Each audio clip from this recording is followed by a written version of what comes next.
মেরে দেখ, গুলি করে মেরে দেখ, লাঠি চার্জ করে কি হবে? কার নির্দেশ লাঠি চার্জ? গুলি করে মেরে দেখ, এখানে গুলি করো, সব তো শেষ করে দিয়েছে, এখানে গুলি করো, পয়েন্ট ব্ল্যাঙ্ক থেকে গুলি করো। এরা পুলিশ নয়, এদের ডিউটি লিস্ট আমি দেখবো। এরা পুলিশ নয়, এরা পার্টির দালাল, পার্টির দালাল। এদের কোন অর্ডারে আমাদের মেরেছে তাকে জমা দিতে হবে। আমরা কোনো রাজনৈতিক কর্মসূচি করিনি, আমরা শিক্ষক, যোগ্য শিক্ষক। আজকের ওদের চাকরিকে ধরে বলবে না, আমাদের নিয়োগ অথরিটি কারণে আমরা এসেছি, আমাদের আবেদনের কথা জানাতে এসেছি। তাহলে এই লাঠির ঘাট আমাদের গায়ে পড়লো কেন? এর প্রতিবাদ জানাচ্ছি।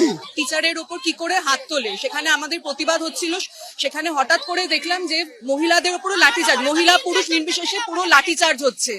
আর উনারা হেলমেট পরে উনারা পুরো বসে আছেন, নিজেরা সুরক্ষিত হয়ে আমাদের নির্বিশেষে লাঠিচার্জ করছে। আজকে আমরা যোগ্য, আমরা মান সম্মান আমাদের আজকে ধুলোয় জলাঞ্জলি যাচ্ছে, সেই জায়গা থেকে দাঁড়িয়ে আমরা এখানে প্রতিবাদ করতে এসেছি।